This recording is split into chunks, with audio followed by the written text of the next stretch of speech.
town. So karon ato sumayan na karon.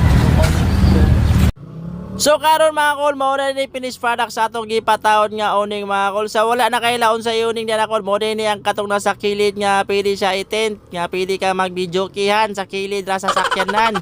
Sa katong mahilig mag-outing diyan na, mahilig magpadagat, mahilig magpabukid.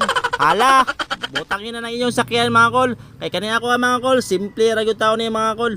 Para malingaw lang ko kung asa ko malingaw, dito ra jud ko mga kol. Kuwalatan. So karon mga kol, nakita nyo mga kol una na si Uncle Mina diana kung unsaon taon niya kay first time pa man gud ta mga kol.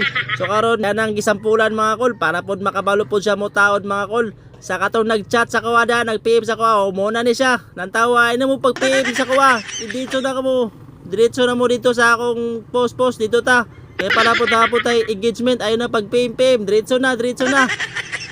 Kuratan. So karon mga kol, nakita niyo ang finished product mga kol.